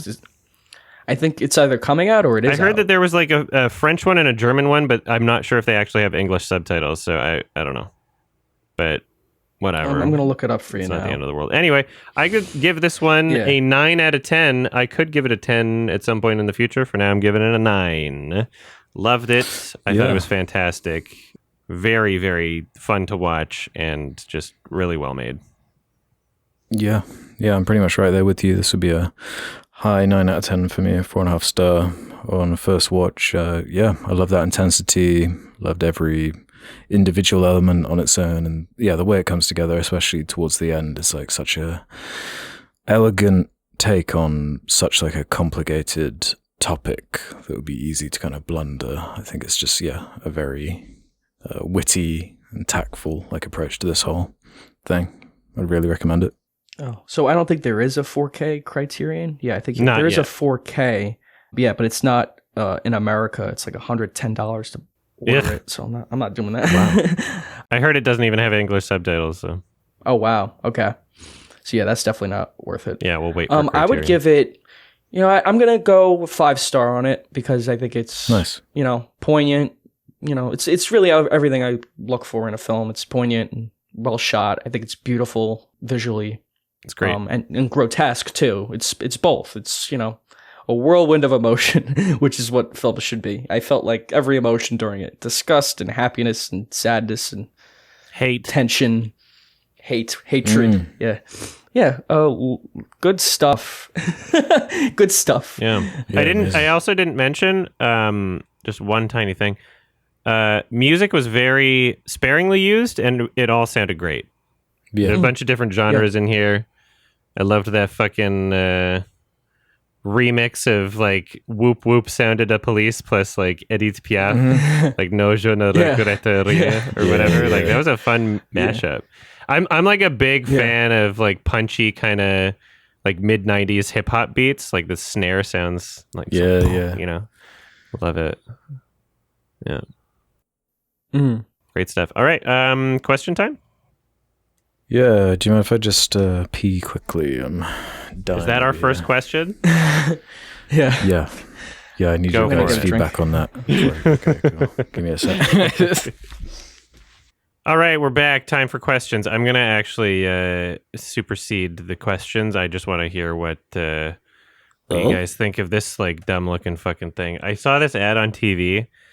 I think this is what I saw, where I just like I looked at Citadel. there's some I'm trying to is this exactly what I saw? I don't fucking know.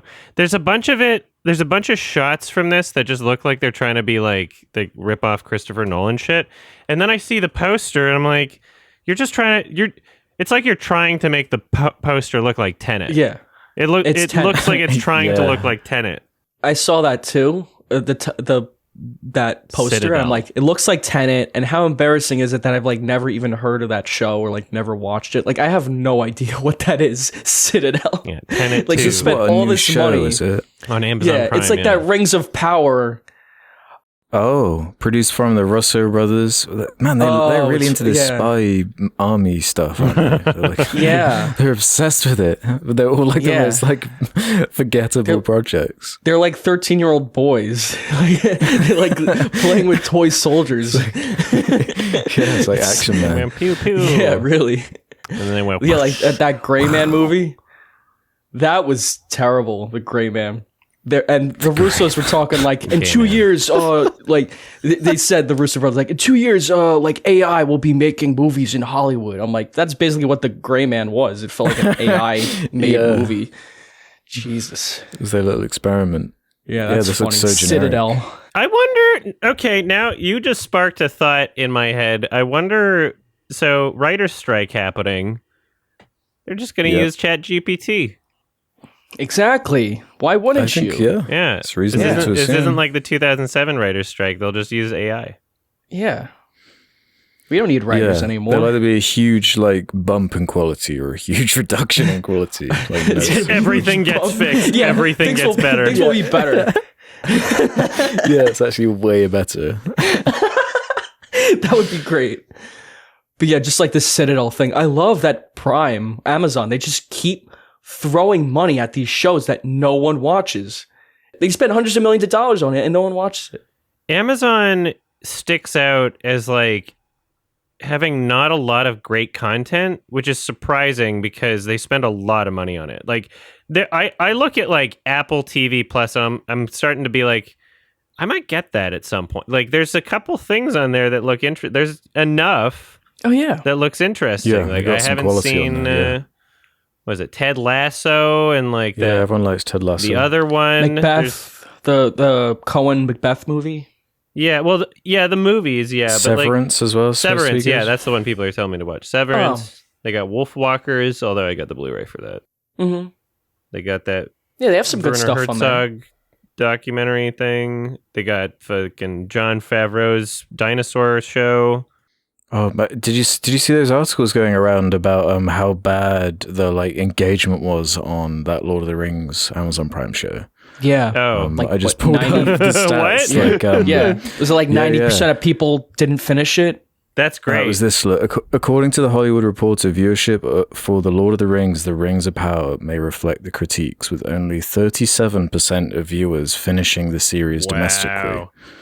Not surprised. Yeah, also, the $2 billion Lord of the Rings show, whatever it cost them. So sad. Yeah. See, they should have gotten AI.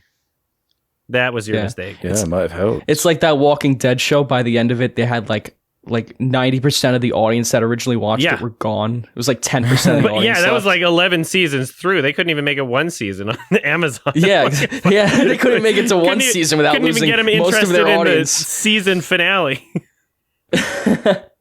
Yeah, I dropped off it. I only watched 2 episodes of Rings of Power. I never picked it up. The whole I never thing. Finished it. Yeah, I'm happy for you guys. Just to see my friend have a heart attack. Yeah, you didn't miss anything. That's the whole Prime thing, though, right? Like, no one's like screaming about how good Prime is outside of just like you want your packages to arrive like faster, right? That's why most people have Prime. You know? Yeah. Maybe Mr. Robot. Yeah. That's funny. Yeah, Mr. Robot's on there. Yeah. That's the one thing. But that wasn't even like an Amazon original, though. It just happens to be like this. No, it's just there. Yeah. Mm-hmm. Yeah, that's funny. Okay, let's do some questions from the Sardonicast community. Head over to the suggestion thread on the subreddit where you can ask us anything you feel like. Just like Adidas198 did, who says, given the recent finger-pointing Zachary Levi is doing for Shazam 2 not doing well at the box office, what should the appropriate way for actors and directors to address their movies not doing well? Do you mean Adidas, by the way? That's a very Britishism, Adidas. I don't know. I never know of Reddit names, to be honest. Like, it's always up in the air with that. Is it spelled it's like not even, the It's shoe not even brand? spelled like the brand. Okay, never mind. It's like slightly, I don't know. I know a lot of UK people pronounce the shoe brand Adidas. Yeah, what are you supposed to say? Adidas? Yeah, well, it's in Adidas. America. Yeah. Okay. Adooties. I don't know. I mean, like, I would just imagine... Do you have to say anything? You don't have to say anything, but you do sign a contract where probably, like, I don't know, if you're perceived as making statements that would harm the film, like, maybe they'll come after you or something. Like, I don't know how often that would even happen, but I'd imagine there's probably something like that in one of the contracts. I don't know. But, yeah, as soon as you're acknowledging that, like, people aren't seeing it and it seems like you're coping like The Rock does, you kind of already lost, you know? So what was Zachary Levi trying to blame? So if I'm remembering correctly, it was something to do with The Rock. Well, then I agree. The Rock, it is The Rock's Yeah, fault. and he was and like kind of, it was all like boiling down to this, what was happening with James Gunn, like reorganizing things, and obviously the Snyder fans come out and have their their problems with things and things to say. Oh yeah, I did get some comments on my Shazam review that were like, well, none of this matters because James Gunn's going to reset the universe, so I'm not going to see Shazam 2. That's like kind of the logic. I guess that's not true. Maybe. I don't entirely see that, but I just think it's, you know, more to answer the question, I think the actors shouldn't take it so personally and just see it as a film that they're in and a product and just kind of move on with their lives. I don't know why they take it to heart so much, like it's part of their identity. Well, because it's not just a film, it's like a film in a franchise, and then like if it does well, then they're definitely making another one, and if it doesn't, then they're probably not. So I think his ego is probably attached to the idea of him being like a superhero character, and The Rock is the same way, you know. Like, they're both kind of like, their egos are attached to the character and they want to see the character do well so that they get to be the star of the universe or whatever, you know? The next Robert Downey G. And plus that means more money, which is an incentive too. But yeah, there's definitely some ego there as well. Yeah, just don't like say anything or just say like, well, you know, sometimes it doesn't work. Yeah, it seems like there's so much more to lose from being flagrant on Twitter in a fit of like emotions after your movie doesn't do well. You know, like why even go near it? even if it And there's just plenty makes of you look movies like that flying. don't do well. It's just like it shows insecurity. It does, yeah. Yeah, because you can just move on and say, well, that was like anyone who's done anything in life knows that sometimes you fail spectacularly. It's part of it, It's part of success is failure. So it's about how you take it. And if you act like a bitch and act insecure, then that doesn't look good. But every time I fail, it's not my fault, it's someone else's fault. So that's not fair. I blame The Rock, actually.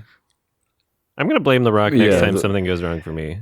The Rock's the most embarrassing one. Like, it is like, what do you expect from like Rampage? You know, like, why are you actually taking this so personal? You got yours. How many times do you have to be on that list of highest paid actors at the number one spot before you're like okay with your existence? You know? Yeah, isn't that fucking insane? I was watching there was a bit from an interview with Tucker Carlson and Elon Musk, and Elon Musk was asked about like alien life, and Elon's like, well, you know.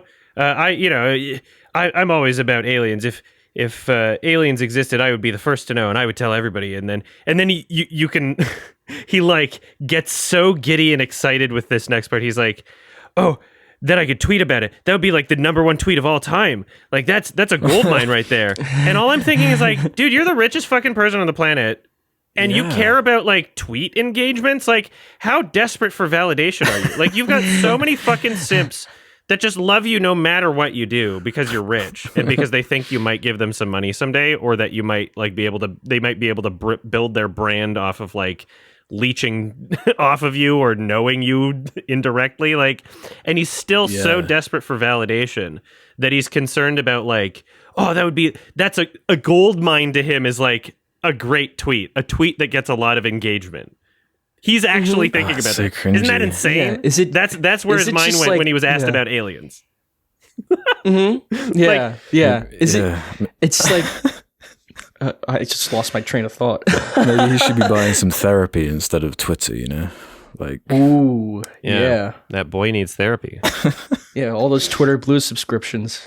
Man, imagine tanking your other companies, your other investments, just so you could buy Twitter. You know. And tank that. How lame of a.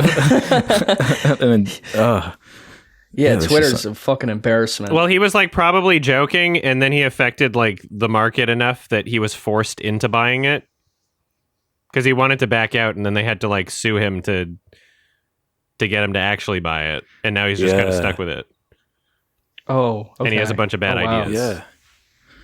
Yeah. No, it's crazy. Like being that comically rich, like it makes me think of being like a kid in the 90s watching like superheroes. The superhero that was a billionaire, like that was such a crazy concept. It was reserved for a superhero that could like never really resemble reality, that being like Batman. But now it's like there's so many billionaires and the wealth is so like messed up. It's almost like a negative on these characters like Batman now. So they've got to like write into the scripts now that it's like this is not complicated. It's like, and it's not just like a crazy exaggerated comic book thing. This is just like a reality now.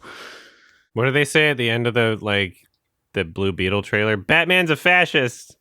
Yeah, he's a fascist. They're calling him now. Ooh, wow! I didn't know that. Yeah. You saw the Blue Beetle trailer? Hell yeah! It's my favorite. It's kicking off the new one, isn't it? Superhero. Yeah, it's the new James Gunn kicking off. That's why Shazam failed, guys, because everyone wanted to see Blue Beetle instead. Oh, that's part of the James Gunn universe? I think so. I'm pretty sure it's like the official beginning of it, but I'm fairly sure it was supposed to be an HBO Max project that was like tracking well, that they've like pumped a bunch more money into or something like this. Yeah, that's cool, but not that Batgirl movie. That one they scrapped. No, that one's long gone. Yeah. I guess maybe they thought they could sell Blue Beetle better. I don't know, to be honest. I don't really know what they can do, if they can really counteract the wider fatigue, you know? Yeah. Of like the superhero thing? Well, I'm definitely going to be seeing the new, what's it called? Oh, yeah, Flash.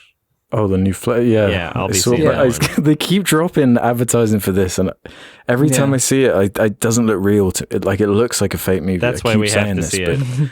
I keep there was this like a debate going down on Twitter where they'd taken this shot. It's like the whole movie looks like it's in this like barren desert. Like whenever I see a clip from it looks like they're just in this nowhere land with like all these weird Man of Steel references flying. I don't know what's going on.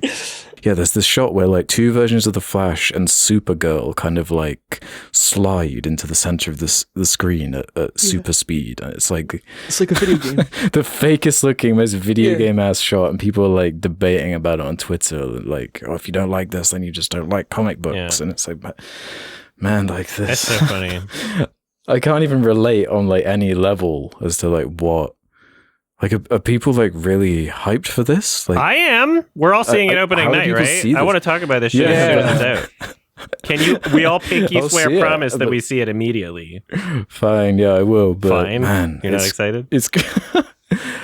I'm excited. It seems up your alley. For all the wrong reasons. But like, there seem to be like a lot of people that are excited in earnest. You know that like this is like they've been waiting for this type thing. You know? Yeah, because the Flash is just such a great character. And not annoying in the other movies, yeah. Yeah, and Ezra Miller's such a great person. Yeah, you know what's funny? Ezra Miller gets canceled. They don't remove them from the movie, but they put two of them in the movie. That's doubling down. They're like, we're going to put two Ezra Millers in the movie. How do you like that? I'd like to imagine the CEO of Warner Discovery is like actually saying that. I'll put two of them. Yeah.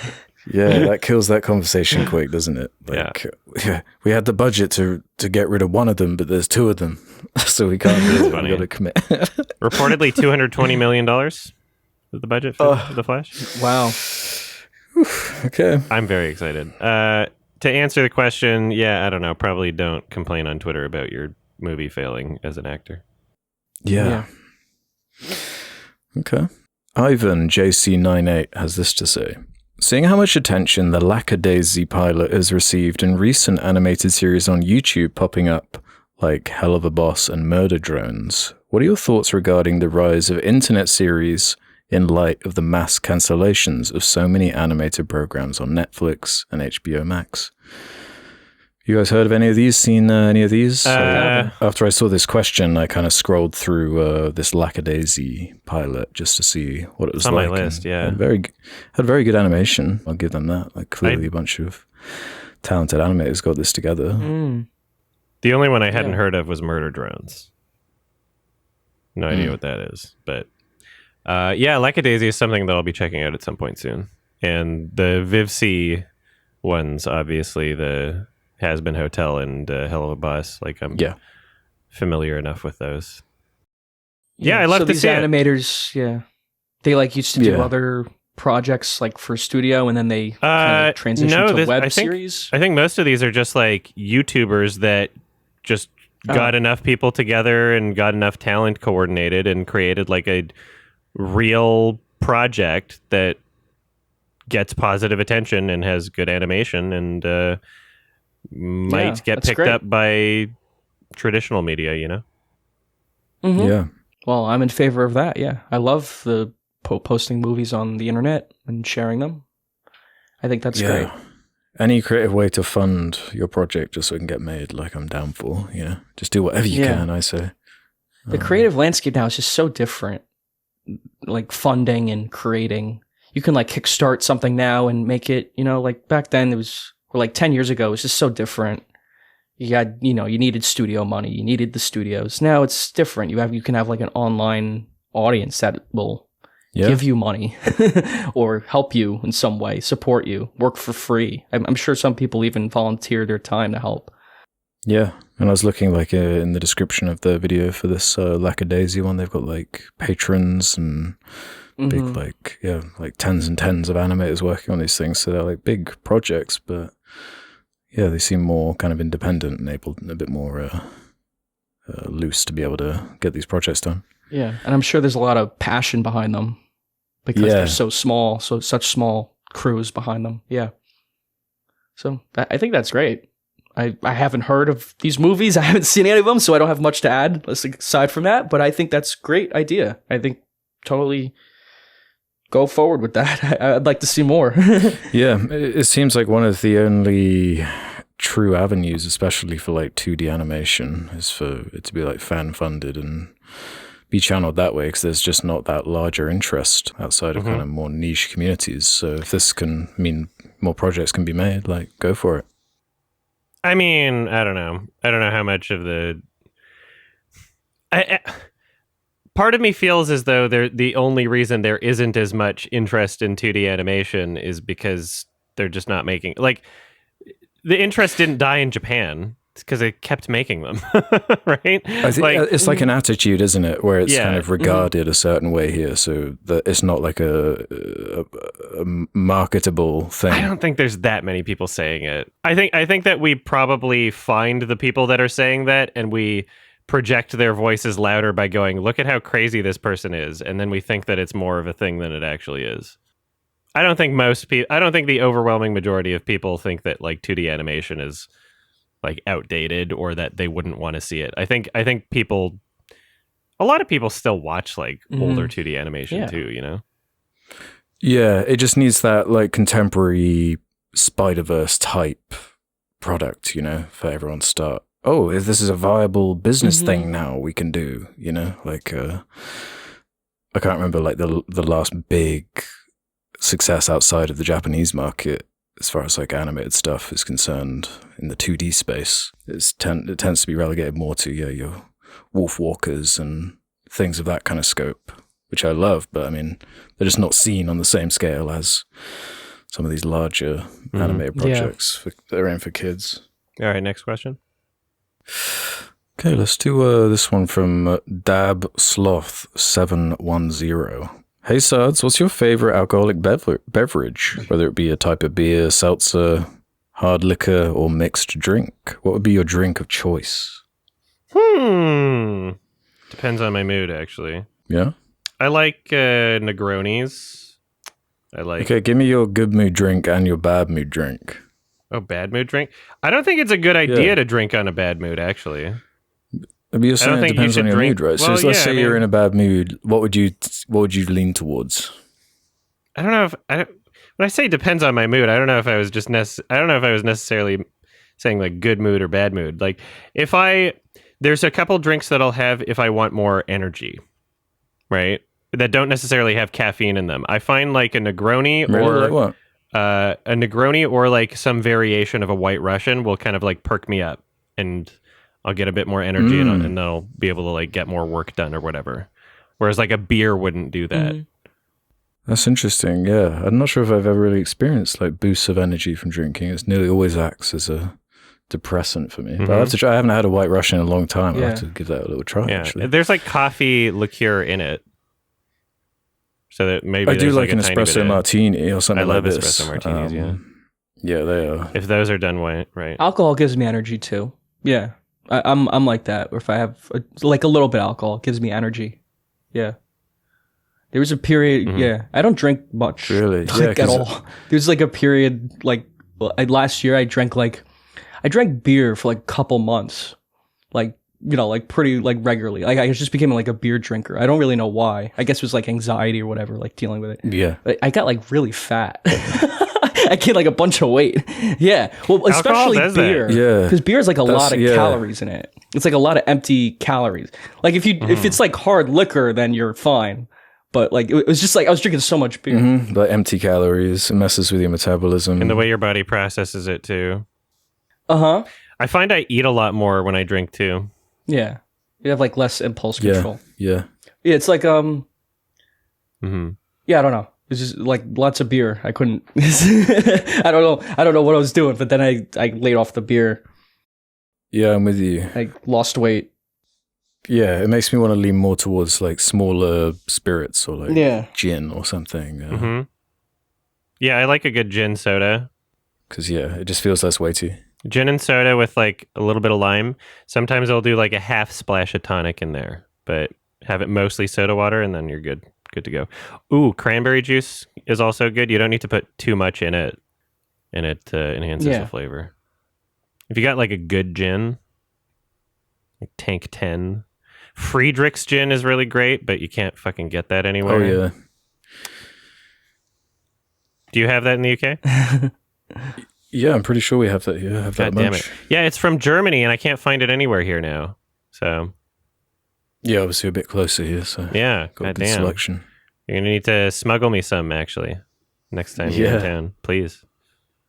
What do you think of martinis? I like a good martini. I don't know enough about martinis to be able to like tell a bartender exactly what I want out of it, but sometimes like I think the last martini I had was like at a James Bond themed bar actually. And it was good. Yeah, I'm sure I'd expect it to be good. Yeah. I like them with some olive juice in it. I like them dirty. Ah, nice. Yeah, I'm not sure if I've tried a martini. Yeah, I'm not fussy though. I'll have like a glass of whiskey with a cigar, or a glass of wine, or You take a I'll whiskey have drink? any of it. You take a vodka I like drink. wine. Wine is, because, I'm Italian. Mm-hmm. A nice wine drinker. I like wine, but it fucks me up. If I drink too much red wine, I get a headache. Yeah, it's a different kind of drunk. And then like my nights, if I incorporate more than like a sip of wine into my night or day or whatever, it just like I drink way too much and I get more drunk, but I don't feel drunk. Wine drunk is really weird. And then I just I just have like a miserable sleep and a miserable next day. Yeah. Yeah, Yeah, I you get can't. the stained lips and stained tongue. Yeah, I love it. Yeah, I try to stay away from wine. Italians drink it like every day. Yeah, Italians. Yeah, like there's been kids some good have it stuff. in Italy. Like kids drink wine with dinner. Like it's fine. Yeah. No one gives a shit. Yeah. Yeah. Love it. Yeah. I like mezcal. Like I like a good balanced drink that has like kind of a little bit of smokiness in it, maybe a bit of citrus, and then like some like egg white. I find like most drinks you could order that have like the frothed egg white on top usually are pretty good. What do you think of like IPAs and these kind of things? I like Sours and IPAs. whatnot? Yep. I'm not big on those. They're very earthy. I can have a couple. They can be like quite sickly sometimes. Mhm. Yeah, I prefer just like normal beer, or Yeah, like Bud Light. there's a really great IPA called Fat Tug in Vancouver, and then in Georgia there's an IPA that they have everywhere that's also really good called Tropicalia by Athens Brewing Company, and I like that it's everywhere. I like being in places where there's a really great local beer that's like everywhere on tap. Like every restaurant you go into, they'll just have Tropicalia on tap. I'm like, damn, there's always like one dependable option. And then I visited my family in Edmonton, Alberta recently, and just like you go to a bar or a restaurant, everything they have on tap is just bullshit. Fucking bullshit. Like no interesting, no good choices. And then I'm just like, damn, I like those. I like places that have dependable choices. Yeah. Something nice. Something. Yeah, I just don't have as much of a taste for liquor, so I'm just I'm like Alex. I'm not fussy. I'll drink whatever. Like I don't really have a preference. Do you have like the whole ale thing? There's obviously like the whole pub ale culture is like huge in the UK. Mm-hmm. Well, we don't drink them room temperature, but there's different ales. Yeah, no, I've got some. Oh man, my nan like lived in America for like a couple years, and she'd get served a cold beer, and she'd ask them to put it in the microwave. Oh my god! Wow, I've never funny. forgiven her for that because I come more from like the New Zealand side where like everything's ice cold, and I have to have all my drinks like freezing cold. So I can't agree with that one culturally. That's Although, hilarious. some ales actually are nice room temperature, to be fair, like in winter or whatever. yeah. Mm-hmm. All right. Is that it? Yeah, I think that's it. Okay. Ralph, Oh, give us a movie. it's my turn to recommend a movie, and we mentioned it this podcast. I figured we might as well just recommend it if you want. Let's do Valerian. and the city of 1,000 planets. Is that what it's called? Yay! The planet of 1,000 cities. Valerian. Yeah, let's just talk about Valerian. in the city of, yes, 2017 We're classic. back, baby. We're going Valerian. So you can watch your 1,000 years 4K. Valerian. Watch your I gotta 4K get the 4K Blu-ray. Yeah, I do Order too. it. Hope you guys do research on all the comic books, right? Oh my god. Oh, well, yeah. you know, I'll expect you to. Actually, I'll let you take care of that one. The graphic novels, okay. Yeah. Sounds good. If you don't want to be spoiled for Valerian and the City of 1,000 Planets, directed by Luc Besson. What year did it come out? 2017. Then watch it before the next episode. These episodes come out every 2 weeks, but you can listen to them early by going to patreon.com/Sardonicast or Sardonicast.com. Sign up for premium, only $2 a month. That's, only a fraction of what the budget of Valerian is, actually. You could make... I don't even know where I was going with that one, but it's cheap and you get to support the show. We also got merch, link in the description. We also have a Sardonicast highlights channel. Go check it out, subscribe, turn on the bell, leave a like, and happy Valerian. Happy Valerian. Yeah, have a happy Valerian. And the 1,000 planets. Everybody. Have a happy 1,000th planet. All right. Thanks for listening, everybody. Bye-bye. Bye. Bye. Bye.